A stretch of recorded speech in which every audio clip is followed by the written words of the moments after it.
Assalamualaikum warahmatullahi wabarakatuh. Alhamdulillah wassalatu wassalamu ala rasulillahi amma ba'du.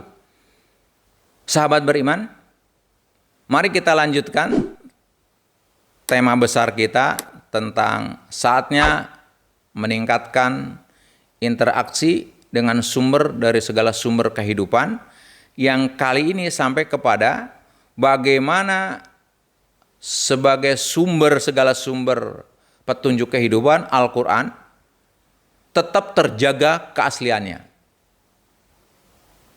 Kita sering mendengar bahwa Quran terjaga sampai hari kiamat. Nah, sekarang mari kita mengenali bagaimana kurang lebih Quran bisa terjaga.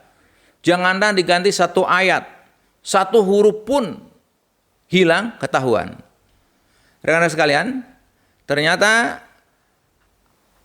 Al-Quran terjaga keotentikannya, keasliannya, tidak mungkin berubah dan dirubah oleh manusia dengan 3 poin ya, 3 kondisi. Yang pertama, Allah yang menjaganya, pasti itu. Yang kedua, Al-Quran sendiri menjaga dirinya.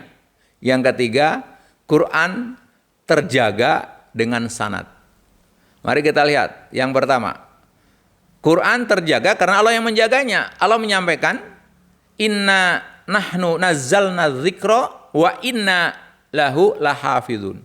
Sesungguhnya kamilah yang menurunkan Al-Quran dan pasti kami pula yang memeliharanya.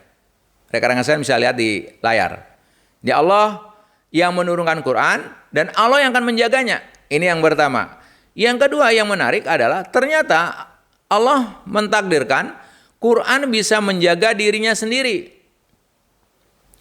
Dengan apa? Yang di luar dugaan kita, Quran menjaga dirinya sendiri dengan rahasia angka 19. Di surat ke-74 ayat 29 sampai 30 Allah berfirman, "Lawahatul lil bashar 'alaiha tis'ata asyar." Neraka Sakor adalah pembakar kulit manusia. Di atasnya ada 19 malaikat penjaga. Ketika ayat ini turun, maka bagi orang-orang yang beriman tambah beriman. Tapi bagi orang-orang kafir, kemudian dia protes, bertanya, tumben, biasanya penjaga neraka, penjaga surga atau yang lain, Muhammad sering menyebut 7, 3, kenapa sekarang 19? Dia bertanya. Kelak kemudian setelah teknologi berkembang, ada ahli, diantaranya adalah Rashad Khalifah, yang ahli di bidang komputer Quran, artinya Quran dipelajari dengan digali dengan aspek computerized, maka ditemukan sesuatu yang mengagumkan. Salah satunya, rekan-rekan bisa melihat di layar, ternyata tulisan Bismillahirrahmanirrahim jumlah hurufnya 19. Yang pertama. Nah, Bismillahirrahmanirrahim terdiri dari ism Allah Ar-Rahman Ar-Rahim, karena B-nya harfu jar nggak dihitung. Nah, ternyata kalau dihitung secara komputer, dilacak, kata ismun dalam bismi itu, ism, ada 19. Berarti kelipatan 19 jelas, karena jumlah 19. Satu Quran itu. Kemudian kata Allah ada 2698 dalam satu Quran, berarti apa? Ada 142 kali 19, kelipatan 19. Kata Ar-Rahman 57 kali dalam satu Al-Quran, dan berarti itu 3 kali 19, kelipatan 19. Ada juga kata Ar-Rahim, yaitu ada 114, berarti 6 kali 19. Tetapi kalau dihitung real, kata Ar-Rahman kata Ar-Rahim dalam Al-Quran ketemu 115. Maka saat itu Rashad Khalifah pernah mengatakan bahwa Quran ini ada tambahan, kata dia. Kemudian ulama-ulama Timur Tengah semuanya mengatakan dia sesat, dia kafir gitu kan. Kenapa? Dia meyakini seharusnya di 114, kenapa ditemukan 115? Seperti itu kurang lebih menjadi perdebatan cukup panjang, tapi akhirnya ditemukan jalan. Allah Subhanahu wa taala memberi jalan.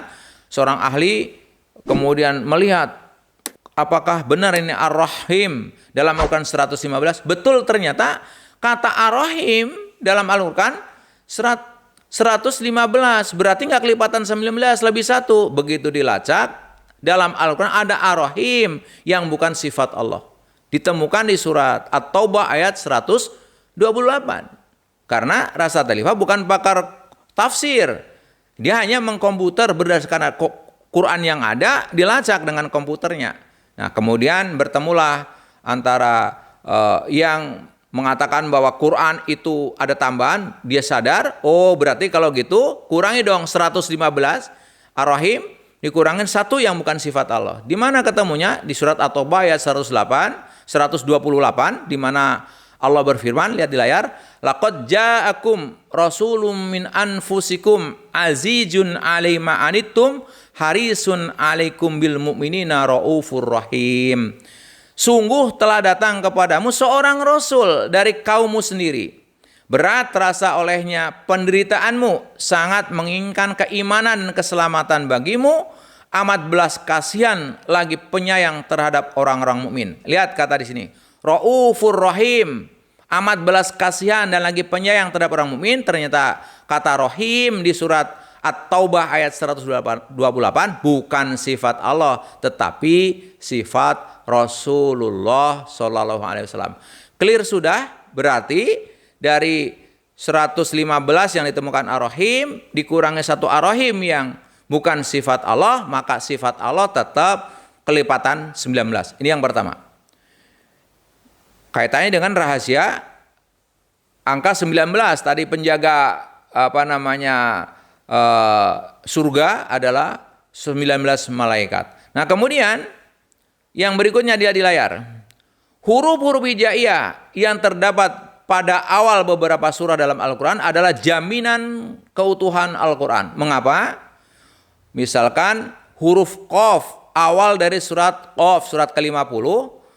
Di surat ke-50 tadi ditemukan huruf Qaf terulang sebanyak 57 kali atau 3 kali 19. Bayangkan saja.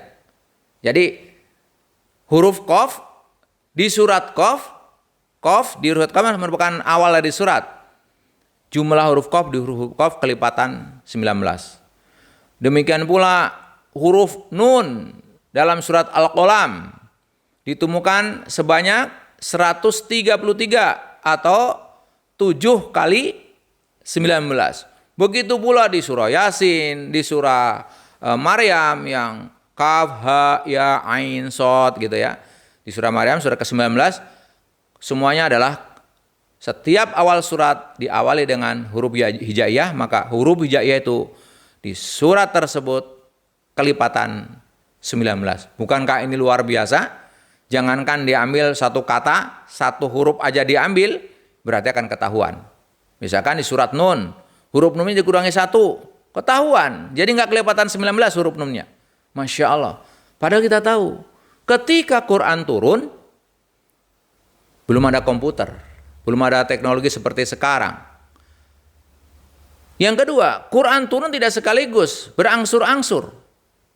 Bagaimana mungkin kelak di zaman teknologi, setelah ada kecanggihan teknologi seperti komputer, Quran menunjukkan kemujizatannya.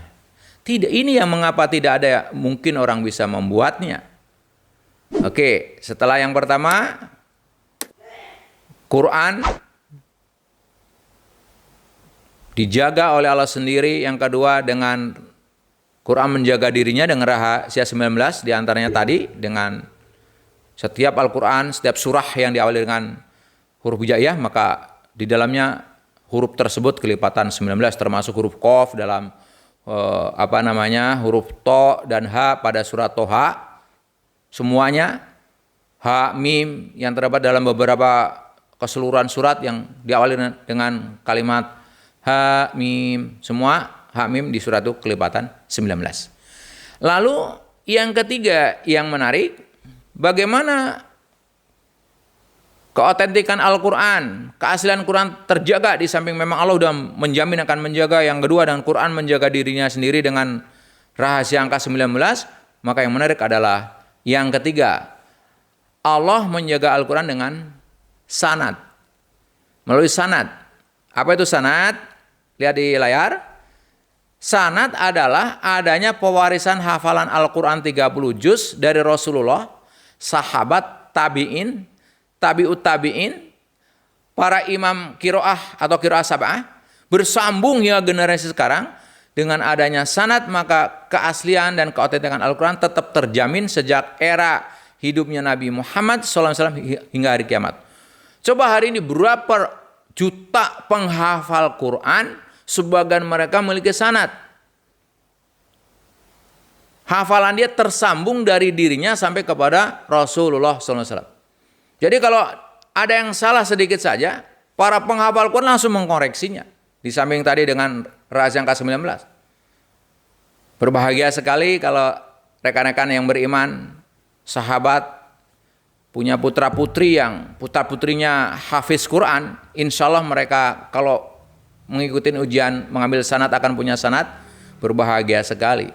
Saya akan ngambil contoh di sini, sanad yang ada di Indonesia, untuk sebagai gambaran wawasan kita betapa Quran bisa terjaga.